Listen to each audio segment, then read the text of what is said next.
Mesdames, mesdemoiselles et messieurs, veuillez maintenant accueillir la nouvelle présidente. Ce n'est pas moi.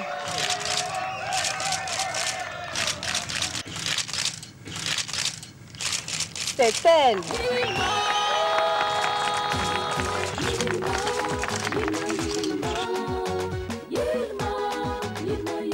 Yilma, source d'une vie meilleure.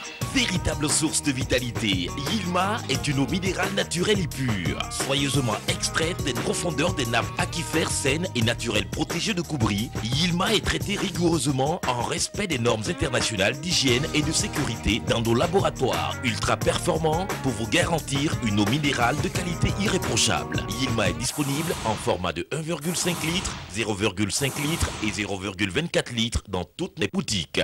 À la Générale des Assurances, nous vous proposons la protection santé groupe PSG, l'assurance santé au coût bien étudié pour tout regroupement de personnes légalement constituées, entreprises, associations, syndicats, ordres, etc., composés d'au moins 10 employés. Profitez de l'assurance santé complètement modulable nationale ou internationale avec une couverture de vos frais de santé au choix à 50, 60, 70, 80, 90 et même à 100%. Hospitalisation, soins dentaires, soins optiques et encore plus. Pour tout type d'assurance, appelez-nous au 25 31 77 75 ou rendez-vous dans une de nos agences. Au groupe GA, on vous croit, on vous suit. Mesdames, Messieurs, bonsoir et merci de suivre Santé Mag. La grossesse précoce est un phénomène qui prend de l'ampleur de jour en jour. Et c'est la jeunesse, la tendre jeunesse féminine qui en est la principale victime. La grossesse précoce est une grossesse qui survient en bas âge, c'est-à-dire avant 18 ans quand la jeune fille sort à peine de l'enfance ou est encore enfant elle-même. Selon l'OMS, près de 16 millions de jeunes filles âgées de 15 à 19 ans et 1 million de jeunes filles âgées de moins de 15 ans mettent au monde des enfants chaque année, la plupart dans les pays en voie de développement. Chaque année, près de 3 millions de jeunes filles âgées de 15 à 19 ans subissent des avortements à risque. La grossesse chez l'adolescente reste l'un des principaux facteurs de mortalité, d'où l'urgence d'extirper ce mal social. Au Burkina Faso, le phénomène prend de l'ampleur, d'où l'importance du sujet. Et pour parler de grossesse précoce, je reçois pour vous ce soir Dr Compaoré Isaka. Dr Compaoré est chef de bureau santé adolescent et jeune à la DSF, la direction de la santé et de la famille. Professeur Charlemagne Ouedraogo. Professeur Ouedraogo est gynécologue, obstétricien, chef de service de gynécologie obstétrique à l'hôpital du district de Bogodogo. Madame Tarwen Panga Martine Minungu, chargée de projet de lutte contre les grossesses précoces et non désirées en milieu scolaire au cadre de concertation des ONG, associations actives en éducation de base au Burkina Faso, CCEBF. Et puis, M. Danou Jean Damoué sur ce plateau avec nous. M. Damoué est coordonnateur du projet Éliminer les obstacles au droit à la santé sexuelle et reproductrice des adolescents et jeunes, plan Burkina ABBF. Madame, Monsieur, bienvenue sur ce plateau. Merci. Chers téléspectateurs, merci de nous suivre, participer à l'émission en appelant au 25 40 79 03. Docteur Compaoré, quelle est l'ampleur du phénomène des grossesses précoces aujourd'hui au Burkina Faso? Merci, Mme Dao. Je crois qu'avant tout, nous allons, au nom de la hiérarchie, donc au nom du ministère de la Santé, saisir l'occasion pour remercier justement les communicateurs que vous êtes, le 4e pouvoir, pour l'occasion que vous nous offrez ce soir, de parler d'un phénomène assez important. En tout cas, l'important, c'est toujours en train de, je l'ai dit, d'être multiplié par un chiffre exponentiel actuellement. Et je disais d'abord remercier et montrer en fait l'intérêt de cette question qui est de plus en plus, comme je disais tantôt, assez important pour notre pays. Nous sommes dans une dynamique où nous voulons justement capturer la dividende démographique et cette question est de plus que d'actualité. Pour revenir à la question, pour voir l'ampleur en fait du problème de la grossesse non désirée, je crois que c'est une question assez précoce C'est une question assez importante, mais pour l'instant, il faut dire que les chiffres que nous pouvons vous communiquer ne sont pas les chiffres exhaustifs. Ce que nous pouvons avoir avec précision, c'est probablement les grossesses en milieu scolaire, qui sont d'emblée non désirées pour la plupart. Et dans ce volet, je crois que les chiffres que nous avons pu avoir sont au-delà de 1700 pour l'année 2016-2017 en année scolaire. Et pour les 4 dernières années, on a plus de 6400 cas pour l'ensemble des régions. Mais il faut reconnaître que ces chiffres ne sont pas exhaustifs. C'est des données parcellaires. Et également tenir compte du fait que la notion même de précoce n'est pas perçue de la même façon partout. Quand nous allons aller au Sahel, pour nous, c'est les cas précoces, peut-être qu'on reviendra là-dessus. Mais pour la population du Sahel, avoir son enfant à 14 ou 16 ans, c'est assez normal. Voilà une des difficultés justement que nous pouvons avoir pour la définition de ces cas de grossesse précoce. Voilà, merci. Donc, comme on n'a que des données parcellaires, vous qui êtes sur le terrain, professeur Ouedraogo, c'est vrai, c'est ça. Qu'est-ce que vous pouvez ajouter? Alors, il faut vous dire qui rencontrez les patientes? C'est vrai. Déjà, ce qu'on peut ajouter à ce que mon confrère vient de dire, je dirais que selon l'OMS, une naissance sur 10 provient d'une mère adolescente. Donc, c'est dire combien le phénomène est important. Et en pratique, au quotidien, nous en rencontrons. Il ne se passe pas une consultation sans que nous en rencontrons une grossesse précoce parmi les femmes qui viennent consulter à notre niveau. Donc, c'est un phénomène d'ampleur importante qui mérite une attention particulière. Docteur Compaoré, est-ce que vous pouvez nous parler un peu de la problématique adolescence-sexualité? Qu'est-ce qu'on peut dire là-dessus? Oui, je crois que cette problématique va justement en droite ligne avec justement les grossesses précoces. C'est vrai, c'est un sujet souvent tabou dans notre région. Souvent tabou parce qu'on estime que quand on est adolescent, on n'a pas droit, mais malheureusement de plus en plus. Ce que nous observons, c'est que la sexualité est de plus en plus précoce. Voilà, nous sommes justement en charge de la santé adolescente et jeune. Et nous pouvons vous dire que la précocité des rapports sexuels est de plus en plus fréquente, rencontrée. De sorte qu'on a des grossesses assez surprenantes, souvent pour des jeunes filles de moins de 12 ans. Moins de 12 ans, qui sont dans les classes de CE2. J'en ai, en tout cas, dans le rapport dont je parle, il y en a jusqu'à 8 que nous avons pu notifier, qui sont en classe de CE2. C'est-à-dire qu'ils ont commencé assez tôt, les rapports sexuels. Voilà, je pense que ce point il est assez important, parce que si on n'en parle pas, on ne trouvera pas de solution. Et comme tantôt, on est assez, en tout cas, assez content de voir que c'est une question qui vient à la une. Probablement qu'on trouvera les solutions très bientôt. Voilà. Monsieur Damoué, quels sont les facteurs de la grossesse précoce? Bien, ce que je pourrais dire, il faut dire que l'une des causes principales des grossesses précoces, c'est la sexualité précoce dont le docteur vient de parler. Mais les facteurs qui puissent amener une jeune fille à avoir des rapports sexuels à bas âge, entre autres, du projet, il ressort suite à nos analyses que la puberté précoce est l'un des facteurs parce que nos enfants apparemment grandissent plus vite qu'avant par rapport à leur âge. Il y a également la question du manque d'éducation sexuelle, que ce soit dans le système scolaire ou dans le système familial. La question de la communication parents-enfants sur particulièrement la sexualité fait défaut dans nos communautés. C'est l'un des facteurs. Et la jeune fille apprend la sexualité avec ses camarades sur l'état sans savoir à quoi elle doit s'attendre. Il y a également, j'allais dire, des questions financières. J'allais dire l'appât du gain facile. Je veux des mèches, je veux des badefs, je veux... Tout de suite, on s'adonne à la sexualité parce que le commerçant du quartier est à mesure de... Le petit boutiquier peut me donner des biscuits, ainsi de suite. C'est l'éducation. Donc, bon, c'est en lien avec l'éducation. Mais je pourrais ajouter également que nous avons l'influence des TIC. Aujourd'hui, chacun a un téléphone Android et souvent, il nous arrive de surprendre des enfants en train de regarder des films à caractère pornographique, à bas âge. Et il y a la télévision, il y a des éléments qui bon, franchement, viennent un peu tordre le cou à ce que nous faisons.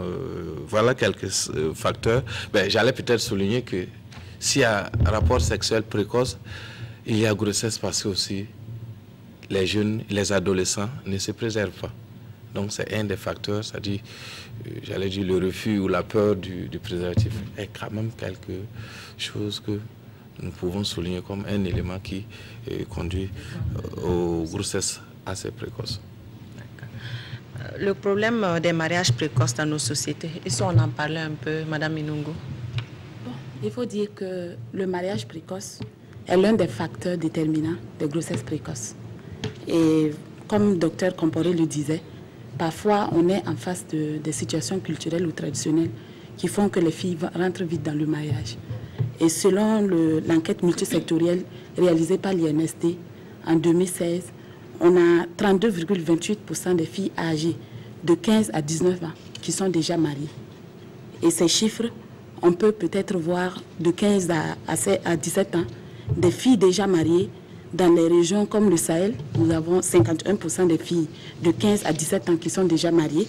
Les régions comme la région de l'Est aussi, qui vient avec 23,5%. Et la région du Sud-Ouest qui a 24,70%.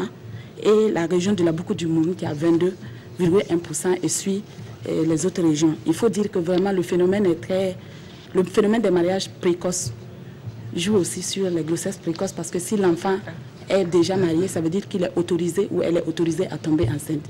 Et ce qui est encore plus lamentable, c'est que si on repart au niveau scolaire, on voit que les chiffres que M. Comporé avait donnés tout à l'heure, sur les 6400 cas, on voit que les filles âgées de 15 à 19 ans sont la cible la plus touchée.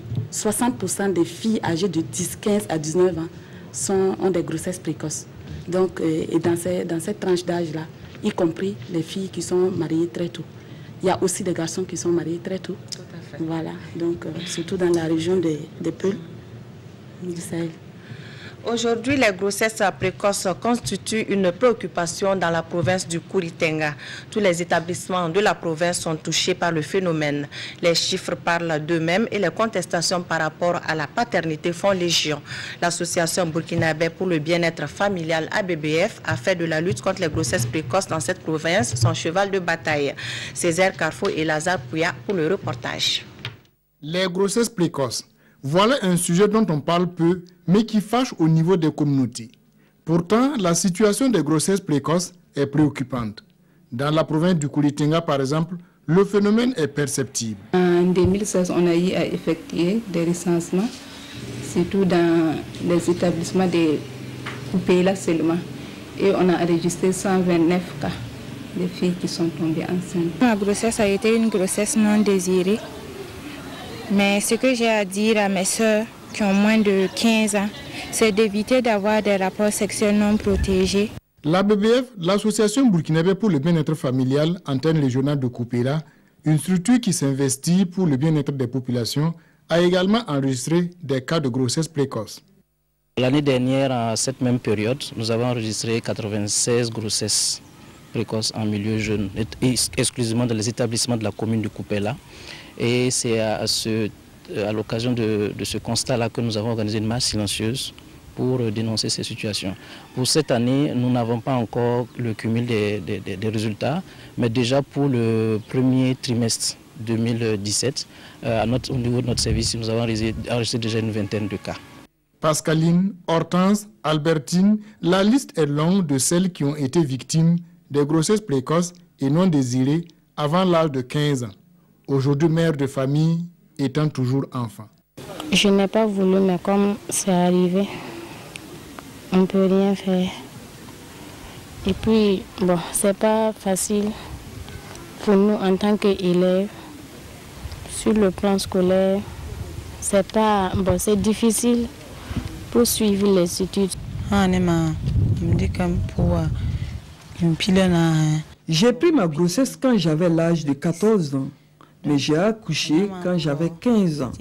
Mon copain avait 20 ans. Quand je suis tombée enceinte, je l'ai informé, mais il n'a pas reconnu la grossesse. Mes parents m'ont exigé d'amener l'auteur de la grossesse. Je l'ai convoqué à l'action sociale, mais il a toujours nié.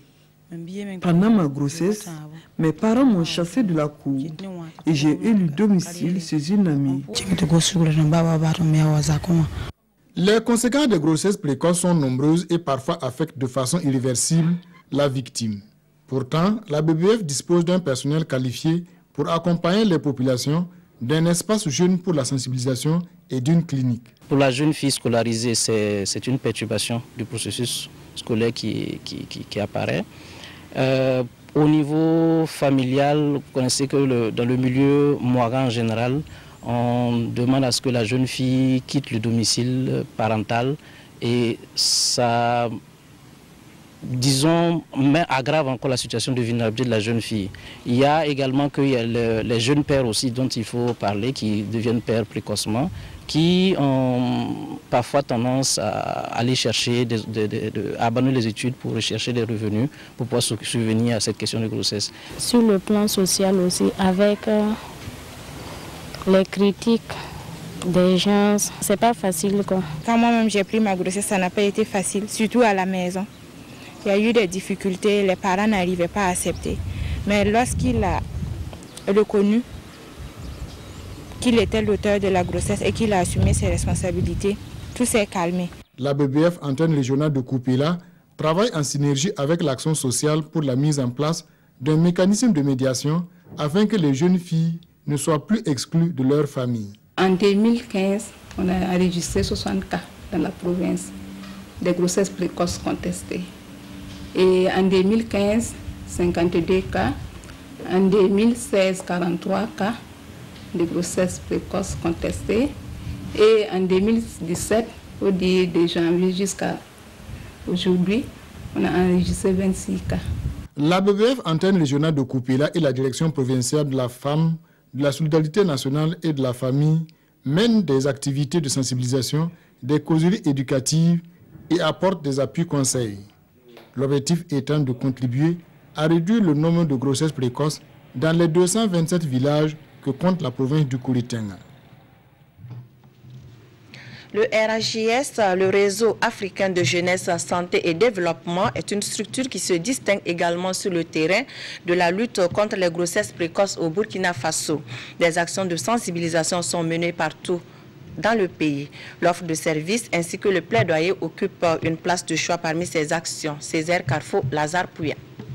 Le RAJS, le Réseau africain jeunesse, santé et développement au Burkina Faso, est une structure qui s'investit contre les grossesses précoces et les grossesses liées au mariage précoce. Dans sa zone d'intervention, le phénomène des grossesses précoces est préoccupant tant en milieu rural que scolaire. Dans tous les établissements, pour ce qui est des grossesses en milieu scolaire, presque tous les établissements secondaires, post-primaires et secondaires sont concernés par le phénomène. Et le phénomène est encore plus criard au niveau du post-secondaire parce qu'à partir de la 5e, 4e, elles n'ont pas encore l'information nécessaire pour éviter ce genre de grossesse. Donc il y a beaucoup de grossesses à ce niveau. Et au niveau du secondaire aussi, à partir de la seconde jusqu'en terminale, on a aussi des grossesses à ce niveau. Maintenant le supérieur où il y a des jeunes qui sont aussi victimes de ces grossesses-là. Afin de mieux résoudre le phénomène des grossesses précoces, le RAJS mène des activités dans 3 domaines, à savoir la sensibilisation, l'offre de services et le plaidoyer. Nous intervenons à plusieurs niveaux, mais le premier volet, c'est l'information de ces jeunes-là sur l'existence des méthodes contraceptives et de toutes les autres mesures de prévention de ces grossesses. Et en plus de cela, il y a l'offre de services de planification familiale aux adolescents et jeunes que nous disponibilisons à travers les centres de référence, les centres d'écoute et de référence pour jeunes. Nous avons 10 centres d'écoute et de référence qui ont été mis en place à travers le Fonds des Nations Unies pour la population. Et dans ces centres, les jeunes peuvent avoir non seulement l'information sur la prévention des grossesses non désirées, mais il y a un agent de santé aussi qui peut les recevoir, leur donner une consultation par rapport aux méthodes contraceptives ou à défaut les référer vers un autre centre plus habilité à offrir des services. Et au niveau du plaidoyer, nous sommes en train de développer une stratégie pour que les élus locaux, les conseils municipaux puissent prendre en compte la question de la santé sexuelle et reproductive des adolescents et jeunes dans les plans communaux de développement, dans les budgets communaux, pour que chaque année la mairie puisse allouer des ressources aux acteurs de la commune pour qu'ils puissent sensibiliser les jeunes. Plusieurs activités et stratégies sont en cours d'élaboration, l'objectif à terme étant d'aider les jeunes filles et les jeunes garçons à retarder de manière significative les premiers rapports sexuels. Professeur Ouedraogo, à quel stade sont découvertes les grossesses précoces? Alors, il faut dire que les grossesses précoces sont découvertes à tous les stades, mais le plus souvent à un stade déjà avancé parce que l'adolescent tente de dissimuler la grossesse et échapper à la surveillance des parents. Donc souvent, on se rend compte, il y a certains parents même qui ont amené leurs enfants qui avaient mal au ventre et c'est à ce moment qu'elles ont su que c'était le mois de l'accouchement. Donc souvent, c'est tardivement que nous découvrons donc ces grossesses précoces. Et en ce moment, quels peuvent être les risques sur la santé? Eh bien, il faut dire que l'adolescente, elle n'est pas mature. Donc l'organisme n'est pas préparé pour porter une grossesse. Ce qui fait qu'elle aura tendance à présenter plus de complications que les autres. Et lorsque nous regardons à l'intérieur donc de ces adolescentes-là, eh bien, il y a le risque de dystocie. Ce sont les difficultés pour la jeune fille d'accoucher parce que le bassin étant immature, souvent n'est pas perméable aux produits de conception. Et donc, il va s'en suivre une cascade de complications telles que l'élongation de l'utérus, souvent la rupture de l'utérus, une hémorragie et bien souvent la mort de l'adolescente et de l'enfant. Et donc c'est une cascade d'événements en rapport avec l'immaturité de l'organisme et surtout du bassin de l'adolescente. Elle s'appelle Zenabo Compaoré. Elle a été violée à 11 ans par un ami de son père. Une situation dramatique, mais pas un cas isolé dans la province du Kénédougou qui enregistre un taux non négligeable de grossesse précoce dans les écoles et lycées. Je vous invite à découvrir l'histoire de Zenabo Compaoré à travers ce reportage signé Biludou Bazongo et Mireille Carole Tougouma. Elle n'a que 12 ans, mais elle est la mère de ce petit garçon d'1 an. Elle l'a conçu quand elle n'avait que 11 ans. Enceinte de suite de viol, Zenabo Compaoré nous raconte sa mésaventure. Parce qu'il a venu, que moi j'ai venu les poissons. Moi j'ai parti pour payer, il a payé les poissons pour donner 400. Il n'y a pas de monnaie. Il a dit que moi j'ai arrêté les portes là. Si lui il va venir, il prend mon maison pour aller coucher moi. Pour la famille et les proches de la fillette, c'est la consternation. Elle a vu ses menstrues pour la première fois et le mois qui a suivi, je n'ai rien remarqué. Je lui ai demandé si elle est enceinte. Elle a nié, mais je savais qu'il y avait quelque chose. Alors, on a fait le test de grossesse qui s'est avéré positif. J'ai eu peur, j'étais meurtrie. Une peur légitime au vu des risques sanitaires liés à une grossesse à cet âge. La grossesse vraiment s'est déroulée dans l'inquiétude. Mais Dieu merci, quand ça a commencé, elle a été évacuée sur Bobo. Et dès qu'elle arrivait à Bobo, elle a pu accoucher par la voie basse sans difficulté. La situation de Zenabo n'est pas un cas isolé. Les grossesses précoces sont légion dans la province du Kénédougou et les statistiques sont parlantes. L'année scolaire écoulée sur une classe de trois classes d'examen et 3 classes de 3e dans un même établissement, il y avait déjà 10 filles en grossesse, sans compter les filles mères. L'année scolaire passée, en fin mai, lorsque j'ai arrêté la liste, j'étais à 155 sur cet établissement. On a eu des cas au primaire. Cette année, les cas, c'est surtout 6e, 5e. Zenabo Compaoré, aidé de sa mère et de bonne volonté, subvient aux besoins de son petit garçon. Loin de se décourager, elle a décidé de prendre son avenir en main. Élève en classe de CM2, elle s'active car le certificat d'études primaires, c'est dans 2 jours. Un diplôme qu'elle espère décrocher dans l'espoir de lendemain meilleur. On souhaite bonne chance à Zenabo Compaoré. Professeur, est-ce qu'il y a un suivi spécifique en cas de grossesse précoce?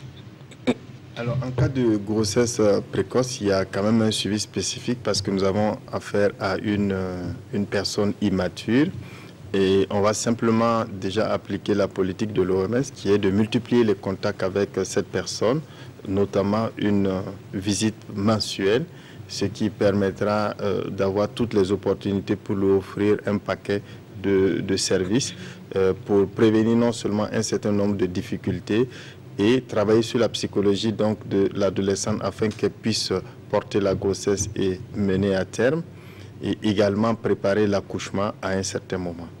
Donc il y a un suivi qui est au moins un contact par mois jusqu'à l'accouchement. L'une des conséquences également des grossesses précoces, c'est l'avortement clandestin avec ses problèmes inhérents. C'est vrai. On en parle un peu? Ben si, on en parle parce que c'est une préoccupation de beaucoup de parents et même ceux qui se disent farouchement contre l'avortement se retrouvent en train de courir dans des petits cabinets pour chercher à interrompre une grossesse non désirée de leur fille parce que c'est la honte, parce que ça va gâcher donc le cursus scolaire pour diverses raisons. C'est pour cela que la problématique mérite d'être discutée parce que bien souvent nous recevons des adolescentes avec des complications dues à des manœuvres abortives donc clandestines. Donc ne serait-ce que pour cela, la question mérite donc d'être discutée aujourd'hui et même ailleurs. Martine veut... Oui, je voulais ajouter quelque chose. En fait, professeur a dit quelque chose tout de suite en ce qui concerne les risques là. Vous voyez, souvent même la jeune fille ne sait pas qu'elle est enceinte. Donc, elle est tellement adolescente, elle ne maîtrise pas son corps. Peut-être même que le cycle est venu, elle ne maîtrise pas. Et elle tombe enceinte, elle peut atteindre jusqu'à 6 mois, 5 mois sans savoir même qu'elle est enceinte. Donc, il y a aussi des cas qui résultent de viols, comme le cas de Zenabo. Donc, elle peut être violée et elle ne dénonce pas, mais elle ne sait même pas qu'elle est enceinte. Donc, tout ça, ça constitue des freins pour vraiment parler de ça à ses parents. Il faut ajouter aussi qu'il y a le risque de mortalité. Il y a beaucoup d'adolescents qui meurent par manœuvre abortive en raison des complications que cela donne. Donc c'est très important et la prévalence des avortements provoqués clandestins dans la population des adolescentes qui tombent enceintes, la prévalence est élevée. Oui, la prévalence donc est élevée. Les risques de complications à l'accouchement sont moindres par rapport au risque de... Non, c'est pareil, les complications c'est tout au long, surtout au début parce qu'on tente d'interrompre la grossesse, donc on s'expose à des risques qui peuvent conduire à la mort et à l'accouchement. Ce sont des problèmes en rapport avec l'immaturité de l'adolescente et de son bassin. Et c'est parmi ces difficultés-là que nous pouvons retrouver la fistule obstétricale par la suite. Qui est une des conséquences également. Une des conséquences donc, de l'accouchement dystocique chez ces adolescentes qui sont immatures, qui ont un bassin immature et qui doivent accoucher un enfant qui aurait pu naître par l'entremise d'une personne adulte. Et donc, la fistule obstétricale, c'est quelque chose qu'on rencontre et c'est un drame. Oui. Un vrai. Le taux d'infection à VIH ou autre IST, est-ce que ce taux est élevé parmi les grossesses, les cas de grossesse précoce, docteur Compaoré? Merci. Je crois qu'il faut justement revenir sur ce chiffre de grossesse pour juste expliquer un aspect. Les cas de grossesse, c'est juste, même les chiffres que nous avons, les 6000 et quelques cas, j'ai dit que c'est juste le sommet de l'iceberg, comme on l'a dit. Mais quand vous voyez un cas de grossesse, il faut se rendre compte que pour avoir une grossesse, il y a probablement plusieurs relations sexuelles qui ont eu lieu. Et tous les cas de ce rapport sexuel sont des cas à risque d'IST de nos jours parce que les jeunes ne savent pas se protéger. Ils ne savent pas se protéger. Probablement parce qu'il y a eu une baisse dans la sensibilisation, en tout cas pour d'autres problèmes également. Mais tout le fait qu'ils ne savent pas se protéger. Expliquant d'ailleurs que le taux... Il y a un relâchement. Oui, la prévalence en fait même de VIH par exemple, dans la tranche 15-19 ans par exemple, même 10-14 ans, est en train de reprendre le poids de la bête. Elle est en train de grandir. Ce qui justement a justifié l'initiative All In, tous ensemble pour lutter contre le VIH au niveau des adolescents. Parce que justement c'est un problème assez important. Le taux d'infection à VIH est en train de regrimper dans cette tranche d'âge. Donc ce que nous voyons comme grossesse, c'est juste une fenêtre pour montrer le vrai problème qui se trouve à l'intérieur. Et si on ne prend garde, on peut se réveiller un matin avec beaucoup de douleurs. Oui. C'est vrai que pour compléter par rapport aux IST, il faut dire que régulièrement, chaque semaine, en tout cas en consultation de gynécologie, nous recevons des adolescents, au moins un adolescent avec une blénorragie. Voyez, avec la réussite de la lutte contre le VIH au Burkina, on était arrivé à un moment où on ne rencontrait plus de gonocoxie. Mais de nos jours, la gonocoxie fait partie des motifs de consultation que nous recevons. Et ce sont des personnes jeunes. Donc, ce qui veut dire qu'il y a eu une activité sexuelle sans protection. Donc, s'il y a eu la gonocoxie, eh bien, c'est possible qu'il y ait eu autre chose, telle que les hépatites, telle que le VIH en dessous. Donc, ça peut être inquiétant. Donc, l'émergence de ces pathologies qu'on croyait enrayées, oui, depuis un bout de temps. Je vais juste ajouter des chiffres. Hein. En 2013, on était à 0,3% comme prévalence pour les 15-19 ans. Nous sommes aujourd'hui à 0,5. Alors que pour la population générale, on est à 0,9. Donc c'est inquiétant. C'est inquiétant. Voilà. Madame Minungu, et l'éducation sexuelle dans nos établissements, comment ça se passe? Voilà. Il faut d'abord rappeler que 3,4% des adolescents ont eu leur premier rapport sexuel avant 15 ans. D'où l'importance d'une éducation sexuelle. C'est vrai que ça va commencer au niveau de la famille, mais surtout au niveau des établissements. Et à ce niveau, je peux dire qu'il y a des structures comme le CCEB, CRIGER et bien d'autres structures qui font le plaidoyer pour l'intégration des modules de sensibilisation, d'enseignement sur la sexualité dans les curricula d'enseignement. Mais à côté de ça, des établissements prennent des initiatives souvent, surtout dans le cadre du Fonds commun genre, qu'on met en œuvre aujourd'hui un projet de lutte contre les grossesses en milieu scolaire. On a développé des initiatives au niveau des établissements pour parler de sexualité aux enfants. Et souvent, c'est un travail porté après. C'est vrai que le programme est en train de finir, mais le travail est porté par les responsables au niveau des établissements, les chargés d'éducation au niveau des établissements, les membres des clubs scolaires qui font de la sensibilisation. Donc, ça veut dire qu'avant même que le phénomène, enfin, le sujet puisse être discuté déjà ou puisse être enseigné au niveau des modules de formation et d'enseignement, il faut déjà initier des actions de sensibilisation au niveau des établissements. Des structures le font déjà, mais ce n'est pas assez. Il faut continuer parce que la jeunesse, ça bouge, c'est dynamique. Cette année, on a des enfants qui quittent la terminale, qui vont à l'université. Les cycles, ça bouge.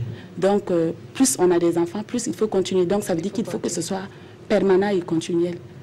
Voilà. Et puis, au-delà de l'aspect santé, quelle est la conséquence d'une grossesse précoce? On a vu dans les reportages, en milieu scolaire, une fille qui tombe enceinte, comment gérer ça? La conséquence même sur le cursus? D'abord, la conséquence sur le cursus peut débuter aussi à partir même de la famille. Imaginons que l'enfant soit rejeté par la famille, la fille ne sachant pas où aller tout de suite, elle va quitter le cadre familial, donc facilement l'école. Donc il y a l'abandon scolaire qui est là. Il y a même si l'enfant n'est pas exclu de la famille ou n'abandonne pas l'école, il y a les résultats, le rendement scolaire qui va beaucoup diminuer parce que la grossesse, comme le professeur Chalma il a dit, ça a beaucoup de risques, peut-être des maladies et tout. des complications, il faut chaque fois aller en consultation. Et l'enfant ne pourra plus suivre les cours comme il se doit. Et la difficulté, c'est vraiment à ce niveau. Et sans oublier que l'environnement scolaire, c'est un environnement social où la honte ou bien le regard des uns et des autres peut vraiment gêner l'enfant. Voilà, donc au niveau scolaire, ça découle aussi du niveau familial, mais le regard aussi des autres camarades à l'école joue beaucoup sur le rendement scolaire. Ok, monsieur Damoy. L'éducation sexuelle au niveau de nos établissements. Dans le cadre du projet santé sexuelle et reproductive des adolescents et jeunes, il y a 50 établissements à travers le pays où on a mis en place ce dont elle parlait, des clubs scolaires. Et ces clubs scolaires sont déjà encadrés sur un certain nombre de modules par des professeurs qu'on appelle des professeurs encadreurs en SSRAJ, qui sont des canaux pour un changement de comportement des adolescents. C'est vrai que les curricula ne sont pas encore intégrés et des démarches sont actuellement entreprises par des organisations dont elle vient de parler, Plan Burkina, il y a UNFPA, il y a Équilibre de population, qui sont des organisations qui font beaucoup de plaidoyer auprès du ministère de la Santé et du ministère de l'Éducation nationale pour que des curricula puissent être intégrés désormais dans le système d'éducation. En tout cas, il y a des cas ponctuels qui sont réalisés et par effet boule de neige, on pense que ça va prendre de plus en plus. Docteur, on pourrait ajouter quelque chose? Allez-y. Je voudrais ajouter quelque chose sur les conséquences, parce que les conséquences des grossesses précoces ou non désirées en milieu scolaire ne se limitent pas seulement à l'individu. Sûrement, l'individu va souffrir. La famille également proche va souffrir, la communauté va souffrir et l'État entier va souffrir. Parce que nous voulons justement capturer la division démographique dont on parle. Il faut justement qu'on résolve ce problème justement de grossesse précoce non désirée déjà sur l'individu. Sinon, à l'échelle nationale, c'est un ensemble de futurs Burkinabés qui ne seront pas qualifiés justement pour notre vie que nous allons avoir. Ça va être un grand gap qu'il va falloir combler. Voilà. Je reviens avec M. Damoy par rapport au projet de promotion des droits à la santé sexuelle et reproductive des enfants et jeunes, Plan Burkina BBF et ses partenaires. Quels sont les objectifs poursuivis à travers ce projet?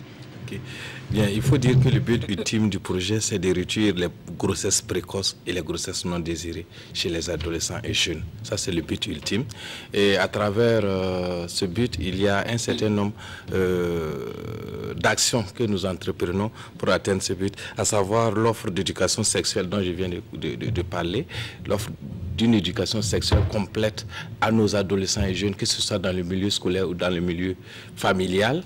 Et dans ce cadre, nous avons des clubs scolaires que nous mettons en place. Nous avons des groupes de base qui sont des jeunes et adolescents non scolaires que nous accompagnons pour qu'ils puissent éduquer leurs pairs pour un comportement assez positif et responsable également.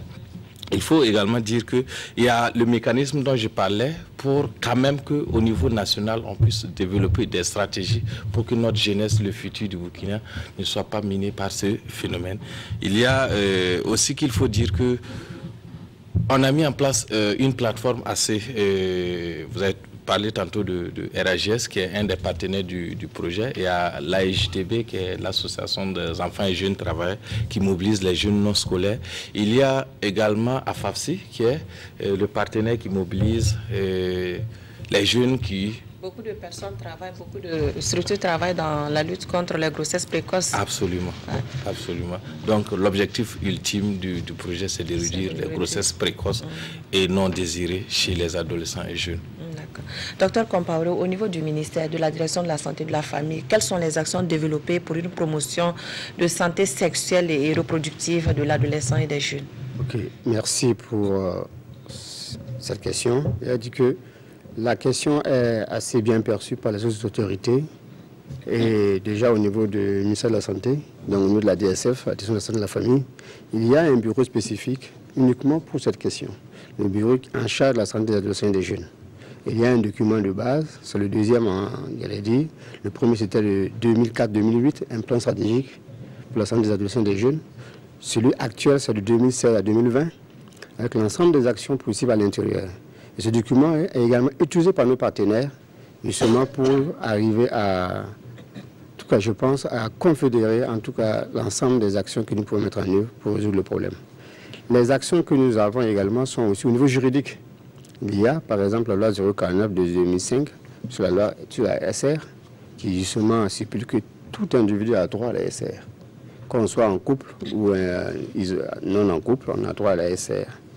Il y a également, j'allais dire, les constructions par exemple, pour rapprocher, pour permettre l'accessibilité et pour permettre l'accessibilité en tout cas de la contraception pour les adolescents et les jeunes. Je parle justement des centres jeunes.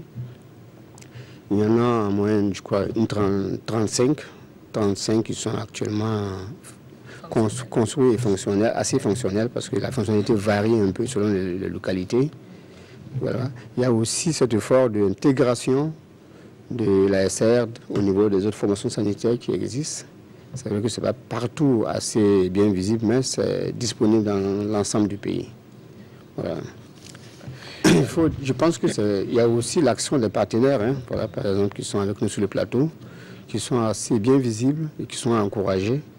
Ce qui restera à faire, c'est probablement avoir pour chacun d'eux une cartographie, je crois, pour justement mieux fédérer les actions que nous avons à faire.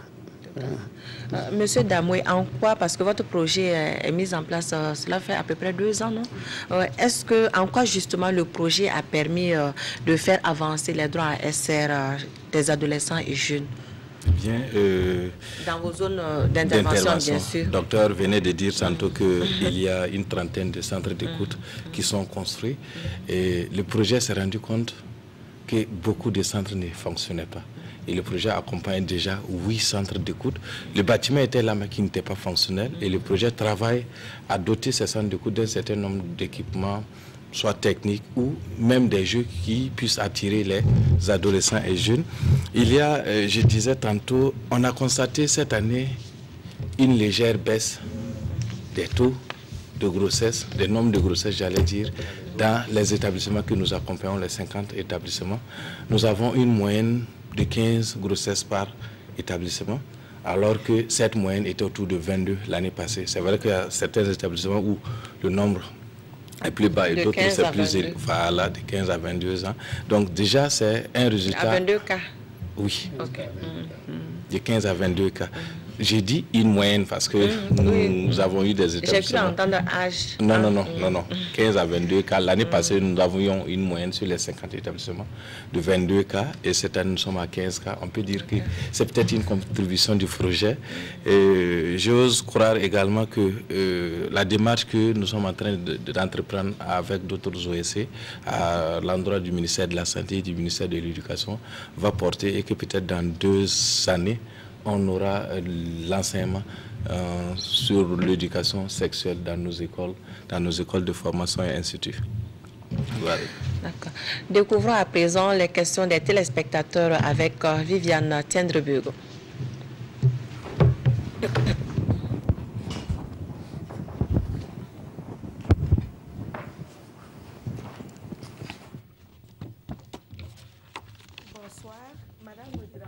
Réside à Kupela. Elle veut qu'on parle des mesures que les pouvoirs publics mettent en place pour freiner le phénomène des grossesses précoces. En plus, l'autre question qu'elle pose, c'est quelle stratégie pour faire accepter la contraception par tous, surtout qu'elle a constaté que nos sociétés sont réfractaires à l'utilisation des contraceptifs. Les leaders religieux, certains qui s'insurgent contre les contraceptifs.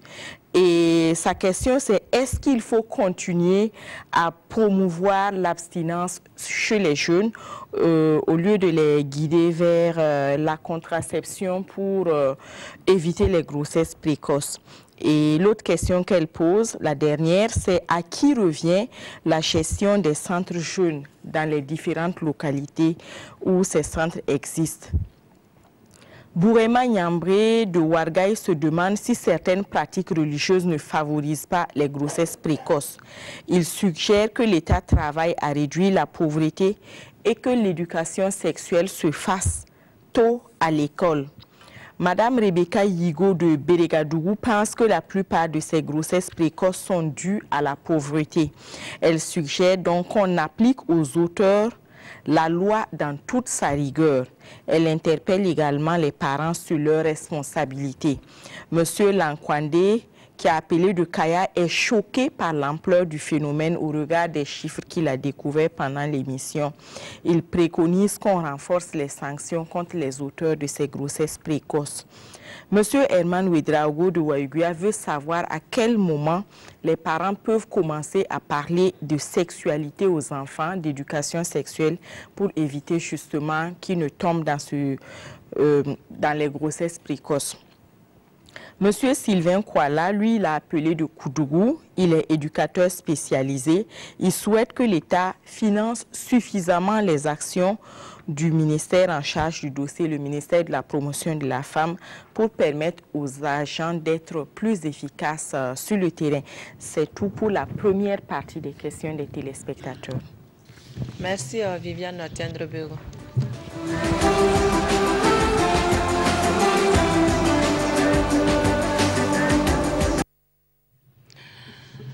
Docteur Compaoré, quelles sont les mesures que le pouvoir a mis en place pour freiner les grossesses précoces? Je crois que la question des grossesses précoces, c'est surtout les volets, les stratégies ou en tout cas les axes qu'on peut emprunter pour résoudre ce problème. C'est d'abord contre la vulnérabilité de ces sujets-là, cette cible-là, très jeune. Également, améliorer leur éducation. Donc sexuelle, on reviendra dans les détails tout à l'heure pour dire qu'est-ce qu'on fait. Également, la loi existe, certains ont proposé de la durcir, de l'appliquer. Donc c'est ce qu'il faut faire.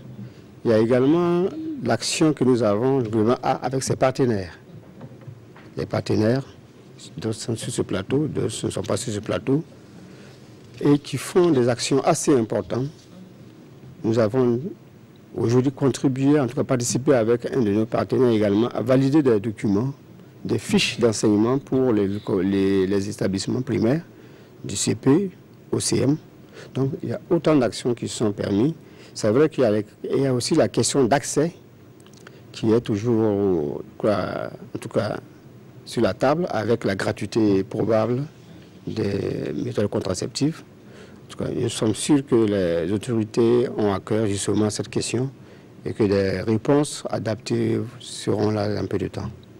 Voilà. Parlant d'accès à la contraception, là, il y a une question relative à la stratégie. Comment faire accepter la contraception par tous pour que tous les jeunes, dans ce sens, les leaders religieux tout et tout, qui sont un peu carrés sur la question, quelle stratégie mettre en place? Ben, vous savez, la question, elle est pertinente. D'abord, il faut en discuter. Il faut mettre le débat sur la table et en discuter clairement.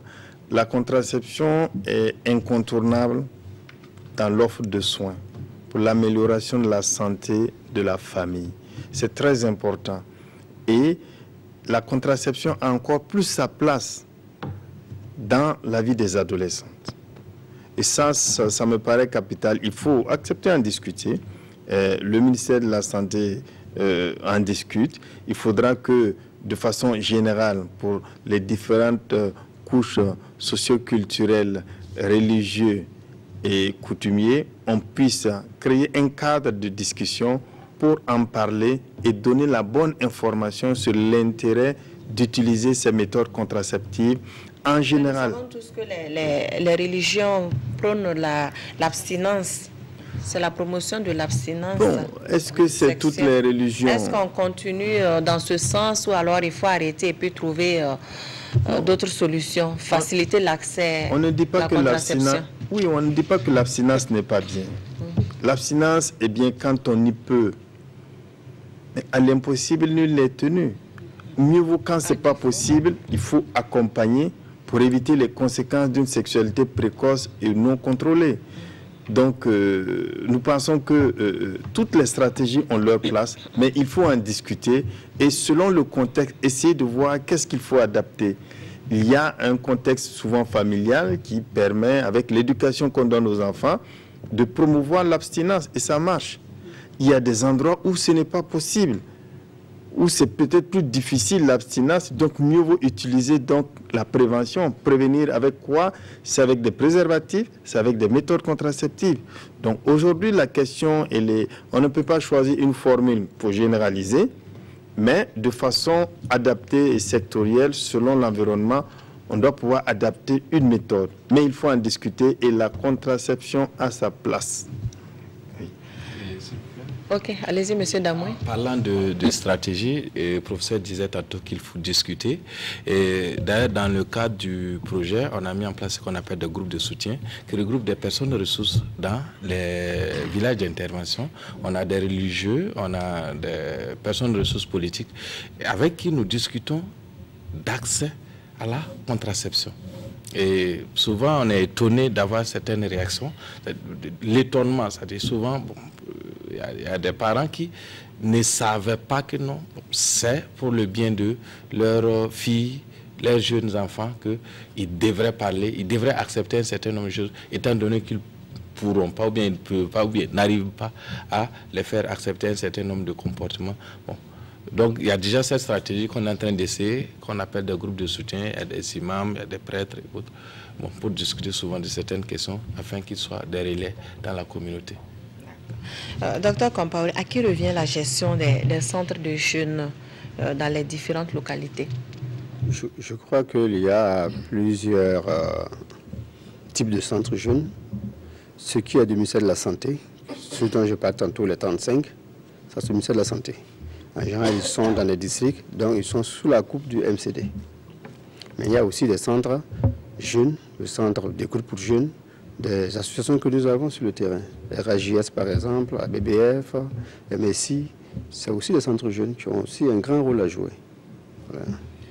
Je n'ai pas fini. Okay, j'aurais voulu revenir un peu sur la question précédente là et les stratégies. Allez-y, les stratégies. Voilà. Une stratégie que j'ai tantôt oubliée, c'était de dynamiser en fait les médico-scolaires. Parce que quand on a voulu revisiter les trousses scolaires, nous n'avons pas chez nous, on n'a même pas d'infirmerie souvent, on se rend compte que les pays qui réussissent mieux, il y a la contraception à l'intérieur de la trousse. Oui, comme les pays européens en général, il y a toute la contraception dans la liste des produits de la trousse. Chez nous, il n'y en a pas. Comme c'est encore difficile, si nous arrivons à dynamiser les infirmeries, nous aurons également une autre occasion d'approcher les jeunes et de proposer probablement au cas par cas la contraception à ceux-là qui ne pourront pas faire l'abstinence. Voilà. Ok, Madame Enungu, allez-y. La question est tellement pertinente que ça me donne envie de réagir. En fait, en ce qui concerne les stratégies, il faut dire que l'éducation sexuelle, enfin, la sensibilisation est tellement importante que beaucoup d'acteurs sont là-dedans. Mais on ne va pas ensemble, on ne va pas de façon concertée.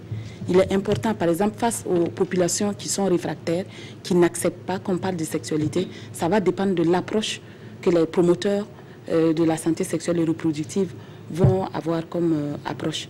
Donc, et souvent, telle personne, telle structure vient parler par ce message, demain, c'est une autre structure qui vient. Donc, finalement, la population qui est la cible, la population est perdue. On ne sait pas exactement c'est quel message prendre. Parce qu'il y a des structures, par exemple, religieuses qui vont prôner l'abstinence. Voilà, beaucoup d'intervenants. Donc, et les messages ne sont pas forcément les mêmes. Donc, il est important qu'à partir d'aujourd'hui, comme malgré tout, on sait on a prôné l'abstinence et puis depuis des années, le chiffre ne fait que grimper. C'est mieux de dire les choses tellement crûment, il faut le dire, et amener les populations à accepter. Moi, je suis pour, par exemple, l'éducation par les pairs. Lorsque les parents, lorsque les communautés même vont comprendre l'importance de parler même de sexualité, ça veut dire de parler de toute la chaîne, ça veut dire comment se protéger et tout, eux-mêmes, ils vont parler rapidement de sexualité à leurs enfants. Donc, il faut harmoniser les interventions. Donc, on va aller rapidement. Une petite phrase pour dire que c'est vrai, communiquer avec les jeunes, c'est bien. J'ai entendu tout à l'heure la communication par les pairs. C'est une bonne stratégie, mais il faut faire attention parce que les adolescents, ce n'est pas un groupe homogène. Il y a des petits groupes à l'intérieur de ce grand groupe d'adolescents de 10 à 19 ans et que si on utilise la même stratégie, on n'est pas atteindre l'objectif pour tout le monde. Les 10-13 ans sont différents des 14, 16 ans et les 17, 19 ans sont également différents. La paire éducation marche très bien pour le groupe du milieu. Voilà. Donc quand on va parler à l'ensemble des adolescents et jeunes, il faudrait qu'on comprenne cette particularité-là. Selon l'âge. Selon l'âge, il faut adapter le moyen de communication. Voilà, les stratégies sont différentes. D'accord. Il y a cette question qui est relative à certaines pratiques religieuses qui favorisent la personne demain. Est-ce que si certaines pratiques religieuses ne favorisent pas la grossesse précoce? Vous qui êtes sur le terrain, est-ce qu'il y a une pratique religieuse qui favorise ça? Non, ce n'est pas des pratiques religieuses, mais peut-être que c'est l'éducation qui permet pas à la fille d'accéder aux méthodes contraceptives. C'est peut-être cela. Donc, on peut utiliser une religion, on peut utiliser une coutume, mais à mon avis, ce n'est pas forcément, mais c'est toutes les situations qui amènent la jeune fille à s'éloigner des méthodes contraceptives et des centres où on peut lui offrir un certain nombre d'informations, de conseils et de services pour lui permettre d'assumer sa sexualité et de comprendre les dangers de la sexualité précoce. Donc, ça peut être une religion qui soit à l'origine, ça peut être une coutume, ça peut être un environnement familial, ça peut être une éducation rigide même qui ne soit pas soutenue par une quelconque religion. Donc, c'est toutes les situations qui éloignent la jeune fille des méthodes et des centres et de l'offre et de l'information. Il y a cette suggestion, Dr Compaoré, que l'État travaille à réduire la pauvreté et que l'éducation sexuelle se fasse tôt à l'école. Oui, c'est ça. Je crois que parmi les déterminants en fait, des grossesses précoces, des grossesses non désirées, la pauvreté y est pour quelque chose. Tout à fait. La question revient. Voilà, la question revient. Le rôle de la pauvreté dans la survenue des grossesses précoces. Justement, je crois que c'est une question qui n'est pas simplement pour la santé. Voilà, c'est transversal. Tout à fait. Voilà. C'est une question transversale. Voilà. Parce qu'aujourd'hui, c'est vrai que si vous regardez dans certains endroits ou certains rapports, vous verrez qu'il y a eu des grossesses parce que la sexualité a été monnayée contre de l'argent en raison d'un contexte donc, de pauvreté. Et donc, c'est pour cela que la lutte contre ces grossesses précoces-là, c'est une lutte multisectorielle, multidisciplinaire, une approche holistique qui permet à chacun d'apporter sa contribution pour régler un problème. Voilà, une baguette magique ne peut pas en un coup permettre de régler la question. Donc la pauvreté joue un rôle. Partout où la pauvreté existe, il faut travailler pour lutter contre la pauvreté. La question, c'est l'éducation à l'école. Ou l'éducation à l'école, l'éducation sexuelle. Je pense que la plupart des intervenants s'accordent à comprendre que c'est important et il faut y aller. Et tantôt, il y a une expérience déjà menée depuis plus d'une année. Nous avons revu les fiches qui vont avec. On espère que beaucoup de partenaires vont s'inscrire dans ce créneau pour qu'une fille, en tout cas, la plupart des établissements puissent trouver les moyens de nous donner l'information juste. Parce que selon les rapports que nous avons, les grossesses précoces surviennent dans des contextes où la jeune fille va à l'acte sexuel sans le minimum d'informations sur la question. Et on aime dire chez nous qu'il faut tout faire pour que l'information juste arrive à temps aux adolescents. Planter les bonnes herbes, les bonnes graines avant que les mauvaises herbes ne poussent. C'est ce que j'aime dire. Parce que ça pousse très vite malheureusement maintenant. Vous voulez ajouter quelque chose? Je voulais aussi ajouter que l'éducation sexuelle, c'est comme M. Ouedraogo du CCB qui disait un jour, c'est comme quand tu payes une moto et tu donnes un casque à l'enfant. Tu payes une moto et le casque pour l'enfant. Ça veut dire que tu ne lui dis pas d'aller faire des accidents. Donc, il faut donner tout le bagage nécessaire. Voilà, en donnant la moto, tu ne lui dis pas voilà, d'aller. Mais en donnant même le casque, c'est une manière de le sensibiliser sur les risques qu'il peut encourir avec la moto. Donc, au-delà de l'abstinence, donnons-leur des rudiments nécessaires pour qu'ils rentrent dans la vie. Et c'est à eux de choisir. Et maintenant, il y a, dans chaque volet, ça va s'accompagner. L'éducation au niveau de la religion va peut-être enfermer l'enfant sur la question de l'abstinence. Mais nous, parents, et les responsables au niveau des établissements, on peut leur donner aussi d'autres informations, d'autres rudiments pour qu'ils aillent, ils embrassent la vie comme ils veulent, mais avec beaucoup de prudence. C'est une belle caricature. Voilà. Et puis, il y a une autre suggestion. La personne suggère qu'on applique aux auteurs la loi dans toute sa rigueur et interpeller les parents sur leurs responsabilités. Sur la question des grossesses précoces, on a vu que dans le Kouritenga, il y a un problème. La non-reconnaissance des paternités. C'est vrai, c'est vrai que à ce niveau, ce n'est pas souvent évident parce qu'on voit il y a...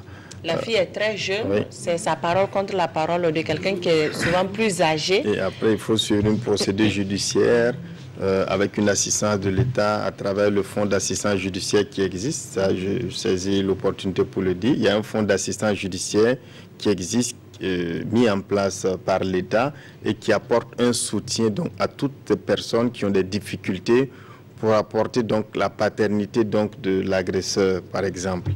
Et il suffit de suivre la voie juridique et on finit par avoir donc cette aide-là et qui permet au service de santé donc de pouvoir mener des explorations et apporter la preuve de la paternité pour que chacun puisse assumer ses responsabilités. Donc à ce niveau, en tout cas, la démarche existe, mais comme vous le savez, c'est fastidieux, c'est long, mais il faut savoir que ça existe. Il faut souligner également que la majorité des cas de grossesse précoce, ce n'est pas forcément des adultes. Quand nous sommes dans le milieu scolaire, il y a des cas où c'est entre eux, élèves, entre élèves que ça arrive. Bon, quand il s'agit de ce genre de situation, est-ce qu'on peut appliquer la loi dans toute sa rigueur? Bon, c'est la question qu'il faut poser. C'est pas évident. C'est quand il s'agit d'adultes que c'est plus facile. Et puis par moment, on a besoin que celui qui est responsable s'en occupe. Donc, si la loi met l'épée de Damoclès, s'il travaillait, il ne travaille plus, donc il ne peut plus s'en occuper. C'est tellement complexe que c'est pour cela que mieux vaut que la grossesse n'arrive pas au moment où ça ne doit pas arriver. C'est pour cela que l'action préventive, à mon avis, est tellement importante que, voilà, pour ne pas mettre tout le monde dans une situation délicate. J'aurais voulu ajouter un aspect particulier des adolescents à cet âge-là. La fidélité, c'est la chose la moins partagée. C'est vrai, c'est dans leurs caractéristiques en réalité. C'est la caractéristique des adolescents, c'est ça. Ils sont jeunes. Voilà. Ils changent facilement de partenaire. Voilà. D'accord. Et puis, à quel moment les parents peuvent parler de sexualité aux enfants? À quel moment? Est-ce qu'il y a un moment indiqué? S'il y a des moments, on ne va pas parler de la sexualité à 5 ans, à 4 ans. Mais à partir de quel âge? Déjà, c'est obligatoire dès le début de l'adolescence. Quand on commence l'adolescence, l'adolescence c'est 10 à 19 ans. Mais si vous avez, selon vos enfants, des enfants qui sont précoces, vous commencez précocement. Il ne faut pas attendre, vous commencez précocement pour donner les informations. Et puis chaque famille, en fonction donc des caractéristiques de leurs enfants, de l'éducation qu'ils leur donnent, du canal de communication, ils essaient au fur et à mesure d'apporter des éléments. Mais il ne faut pas ignorer cela. Très souvent, on n'en parle pas, on a peur. Dès qu'on voit que sa fille a vu ses ménages, c'est-à-dire les premières règles, on tremble, on a peur, on a l'impression que demain le danger va arriver. Non, il faut prendre son calme et commencer à discuter, à tisser une certaine complicité avec l'adolescent ou l'adolescente pour pouvoir lui passer des messages. Si à cette période, on est très rigide avec les enfants, l'éducation sexuelle ne marchera pas. Ça ne marchera pas et l'enfant va écouter ce qui se dit dehors, qui sont souvent des choses pas très exactes, et va tomber dans le piège des grossesses non désirées et des infections sexuellement transmissibles. Il faut promouvoir des relations cordiales avec les enfants. Absolument, absolument. Surtout pas de relations tendues pendant la période d'adolescence. Alors là, si c'est tendu, eh bien, l'éducation sexuelle ne passe pas. C'est la rue qui va faire ça et c'est les médias. Si ça marche, c'est tant mieux. Si ça ne marche pas, tout le monde va payer les pots cassés. Et à cette suggestion également d'un éducateur spécialisé qui souhaite que l'État finance suffisamment les actions du ministère en charge du dossier pour permettre aux agents d'être plus efficaces sur le terrain. Oui, je pense que ça, c'est sans débat parce que c'est les moyens qu'il faut avoir pour avoir en tout cas des bonnes actions. Il y a beaucoup d'actions qui sont là, qui attendent des ressources. Probablement que s'il y a plus de ressources, la question serait mieux résolue. Voilà. Nous allons découvrir à présent le dernier lot de questions des téléspectateurs. C'est toujours avec Viviane Tiendrebugo.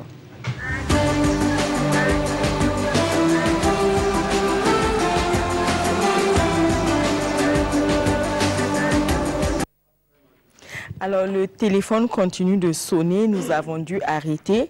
Monsieur Moussa Koulibaly des Cascades, lui, veut qu'on parle des facteurs qui amènent les jeunes à être actifs sexuellement très tôt. Madame Sawadogo Adedougou voudrait savoir à quel âge une fille peut être mise sous contraceptif. Elle souhaite que les ministères de la Santé et de l'Éducation se concertent pour voir comment résoudre le problème des filles qui tombent enceintes précocement. Monsieur Bayala Félix Akoudou se demande si le fait d'interdire l'excision ne favorise pas les grossesses précoces. Et toujours à Koudougou, M. Dabiré pose la question, qu'est-ce qui fait qu'aujourd'hui les enfants grandissent rapidement et cela expose les parents justement à ces grossesses précoces-là? Et comment les ministères de la Justice, de l'Éducation et de la Santé peuvent se concerter pour, par exemple, revoir le cursus des filles enceintes pour les aider à continuer leurs études normalement? Sur la même lancée, M. Bakouan de Bobo pense que le ministère de l'Éducation doit prendre le problème à bras le corps en formant les enseignants, par exemple, à l'éducation sexuelle et en faisant une matière complète, une matière à part entière qui est notée et soumise à évaluation.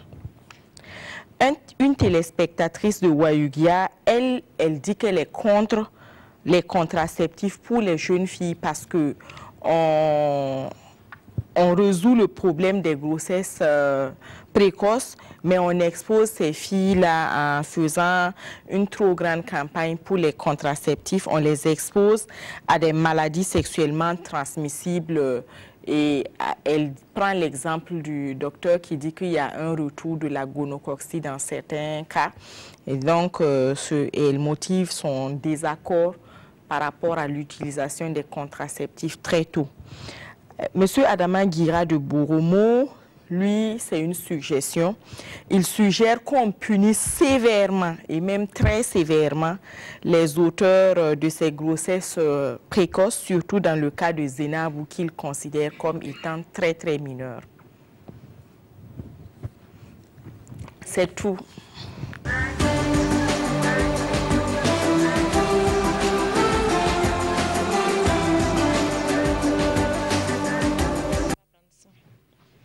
Retour donc sur le plateau avec les invités. Professeur Ouedraogo, les facteurs de précocité de la sexualité chez les jeunes d'aujourd'hui. Alors, la précocité des rapports de la sexualité chez les adolescents, c'est vraiment multifactoriel. Il y a d'abord même le contexte biologique de l'adolescent qui va connaître une perfusion hormonale avec des androgènes qui vont avoir tendance à lui donner une pulsion sexuelle. Et donc ça, sur le plan biologique, ça s'explique. Vous avez également l'environnement. L'environnement dans lequel se trouve l'adolescent, il sera influencé par cet environnement. Il y a aussi les médias. Les médias influencent donc l'éducation sexuelle donc, des adolescents. Et c'est tous ces facteurs-là qui se conjuguent pour amener une adolescente ou un adolescent à avoir des rapports sexuels précocement pendant cette période. Et les facteurs ont des poids différents selon l'environnement dans lequel se trouve donc l'enfant. C'est pour cela que l'éducation des parents doit être vraiment révisée pendant cette période de l'adolescence afin de prendre le volet sexuel en compte. Ce n'est pas seulement aller travailler bien à l'école, non. C'est aussi se dire, attention, mon enfant est adolescent, je dois lui inculquer un certain nombre d'informations sur la sexualité, les inconvénients de la sexualité précoce, sans pour autant que je brandisse donc un fouet sur lui et créer un canal tout à fait correct pour passer ces informations. Nous avons déjà répondu à cette question. À quel âge une fille peut commencer les contraceptions, les contraceptifs? C'est selon... Dès que la jeune fille est puberte, elle peut être mise avec l'apparition des premières règles. Ah oui, elle peut être mise sous contraception. Ça, il y a des méthodes contraceptives adaptées, hormonales adaptées donc à cette catégorie d'adolescentes que les agents de santé connaissent très bien. Il y a cette suggestion que le ministère de la Santé et de l'Éducation se concerte pour voir comment résoudre le problème des filles qui tombent précocement enceintes. Il y a un qui est allé jusqu'à prévoir un autre cursus de rattrapage. C'est vrai qu'au Burkina, on ne renvoie plus. On ne renvoie plus. Hein, les jeunes filles qui tombent enceintes, on ne renvoie plus. Il faut plutôt que la famille s'implique pour que la jeune fille ne soit pas exclue. Dès qu'il y a une exclusion, ça crée la cascade de tous les événements. Tout à fait, mais la question me fait penser à un événement récent. Pendant les épreuves du BEPC, il y a une fille qui a accouché. Je pense que si ce n'est pas la veille des épreuves, elle allait composer le lendemain. Elle a accouché très tôt le matin et elle allait composer. Est-ce que dans ces cas de figure, on ne peut pas prévoir une session de rattrapage pour les malades que même pour le baccalauréat, des gens qui tombent malades, il y a des sessions de rattrapage qui sont prévues. Ces situations de grossesse peuvent être prises en compte avec un certificat médical pour permettre donc aux adolescents qui sont tombés enceintes et qui doivent accoucher pendant la période des examens, d'avoir la session de rattrapage. Tout cela, c'est pour éviter l'exclusion donc scolaire de la jeune fille, et nous pensons que ce sont des passerelles qui existent. Oui, peut-être que les gens ne savent pas. Encore faut-il que voilà, les gens ne savent qu'il y a cette possibilité. Nous savons que quand quelqu'un tombe malade pendant le baccalauréat, eh bien, avec un certificat médical, il y a une session de rattrapage. À moins que ce soit supprimé, si mes souvenirs sont bons. Pour le BPC, est-ce que ça existe? Non. Si ça n'existe pas, nous pensons que ce serait intéressant d'en créer. Voilà, il faut promouvoir cela pour justement rattraper et ne pas laisser ces jeunes filles-là comme ça. Est-ce qu'il y a un lien entre excision et grossesse précoce? Alors là, il faut dire que, oui, on a été choqué par cette question, mais toute question est bonne à écouter dans ce domaine pour qu'on puisse apporter l'information juste. L'excision est quelque chose de mauvais. C'est une pratique traditionnelle néfaste à la santé de la reproduction et c'est une atteinte aux droits humains et en particulier de la femme. Et tout le monde a condamné l'excision. Il n'y a pas de relation du tout. Ce n'est pas parce que vous n'êtes pas excisé que vous tomberez plus précocement enceinte par rapport à une autre qui est excisée. Non, pas du tout. Il n'y a pas de relation. Acceptons et condamnons pour toujours, une fois de plus, la pratique des mutilations génitales qui, à mon avis, nous tire en arrière. Donc, au Burkina, on a un recul dans la lutte qui nous permet de continuer à lutter contre la pratique donc, de l'excision. Et je dis bien à ce téléspectateur qu'il n'y a pas de relation et qu'il devra, entre les deux, qu'il devra contribuer à lutter contre la pratique donc, de l'excision. Est-ce que proposer des contraceptifs aux jeunes filles les expose davantage aux maladies, aux infections sexuellement transmissibles? Ça se discute. Ça se discute. Il y a ce qu'on appelle la double protection.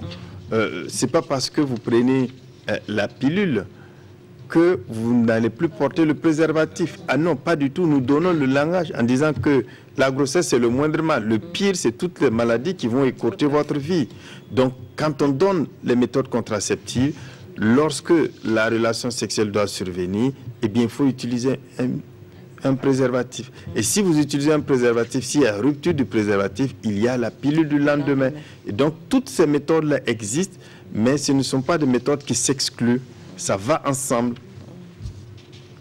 Voilà. La question revient à savoir punir sévèrement les auteurs. Bon, ça... Le cas de Zenabou. On peut rassurer le téléspectateur que l'auteur du viol est en prison actuellement. Dès les premiers instants, il a été mis en prison en attendant son jugement. Mais l'auteur à quel âge? 43 ans. 43 ans. Et oui. Zenabou en avait 11 ans. 11 ans. Donc, je crois que les populations... Il faut signaler qu'elle est orpheline de père. Elle est orpheline de père et handicapée visuelle aussi. Voilà, donc les populations même, une fois que c'est avéré comme ça, surtout sur des enfants de bas âge comme ça, la population même ne pardonne pas. Je me souviens que dans le cas de Zenabou, son grand frère a dit clairement que quel que soit le nombre d'années que le monsieur là va faire en prison, s'il sort, lui, il va aussi lui régler ses comptes. Bon, c'est vrai qu'il faut faire la concertation pour qu'il ne se fasse pas justice soi-même.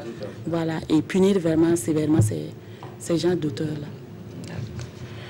Nous avons vu qu'il y a beaucoup d'activités sont menées sur le terrain.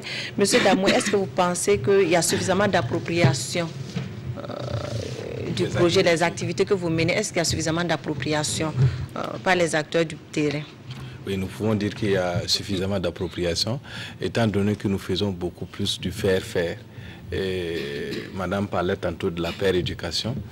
Nous avons à tous les niveaux, que ce soit au niveau scolaire, au niveau non scolaire, au niveau même de la communauté, j'ai parlé tantôt des groupes de soutien, où c'est des parents qui sont formés sur un certain nombre de choses afin qu'ils puissent relayer ça dans la communauté. Et l'appropriation, c'est vraiment cette stratégie du faire-faire fait que, bon, on a espoir que tout ce qui est développé par le projet pourrait être répliqué au fur et à mesure. Et bon, l'appropriation, en tout cas, nous le constatons réellement sur le terrain. Ajouter que dans le cadre du fonds commun, les actions, il y a des documents qui sont produits, qu'on a mis à disposition au niveau des parents en langue, pour que même après le projet, les gens puissent continuer à parler de sexualité à leurs enfants. Et ça rejoint un peu une question qui a été posée sur comment, à quel âge parler de sexualité. Il y a des documents disponibles, on peut toujours nous contacter. Des documents disponibles qui expliquent comment, à quel âge, pourquoi et par quels moyens parler de sexualité aux enfants. Donc, c'est des documents disponibles au niveau des communautés qu'on peut même vulgariser. Dans ce même sens, les documents essentiels sur la santé sexuelle des adolescents ont été traduits en langage braille et en langage des signes, mis à disposition des centres d'écoute pour jeunes, pour que des personnes handicapées visuelles puissent quand même avoir l'information. Ça, c'est formidable. Merci. Docteur Compaoré, dans la mise en œuvre de vos différentes actions au niveau de la direction de la santé de la famille, est-ce que vous rencontrez des obstacles d'ordre communautaire qui freinent réellement vos activités? Je crois que la question a été déjà répondue plus ou moins. Il y a des localités au Burkina où ce n'est pas très aisé. Vous allez voir que même les chiffres, quand on prend par exemple le Sahel, il y a probablement un problème culturel. Donc il y a des obstacles qui sont liés justement à certaines pratiques, certaines religions probablement, mais en tout cas surtout la culture. Donc il y a des obstacles partout. Mais ces obstacles, je pense que nous pouvons arriver à les vaincre. Comme on a dit tout à l'heure, il faut la concertation. Il faut négocier, il faut faire des plaidoyers. Parce que ce que nous faisons, ce n'est pas contre les intérêts. C'est justement pour l'intérêt de toute la nation. Et je pense qu'on peut s'entendre si on arrive à se parler. Voilà. Nous sommes à la fin de cette émission. Avant de conclure, je vais permettre à chacun de dire un dernier mot rapidement. On commence par professeur Ouédraogo. Eh bien, merci. Moi, c'est un plaidoyer. Le plaidoyer, c'est de lever toutes les barrières financières de l'accès aux méthodes contraceptives pour le groupe des adolescents. Ça va être déjà quelque chose de très bien parce que c'est une tranche d'âge où on est soit scolarisé ou non scolarisé, mais en tout cas on ne travaille pas le plus souvent et on ne peut pas avoir de l'argent pour s'offrir des méthodes de protection et des méthodes contraceptives. Donc mon gros plaidoyer, c'est que pour cette tranche, on mette à leur disposition des méthodes de barrière et des méthodes contraceptives gratuitement, tout en accentuant sur l'éducation sexuelle et en enseignant les dangers de la sexualité précoce et non contrôlée. C'est vraiment mon cri du cœur. Monsieur Damoué, rapidement.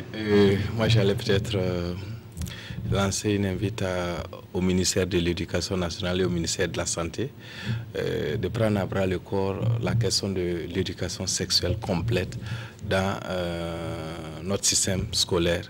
Ça pourrait nous amener à avoir dans quelques années des générations qui ont été éduquées quand ils étaient élèves et qui sont devenus parents, qui vont éduquer de manière récurrente leur progéniture. Et je pense que ça peut être une solution, peut-être à moyen et à long terme, pour qu'on puisse mettre fin aux grossesses précoces.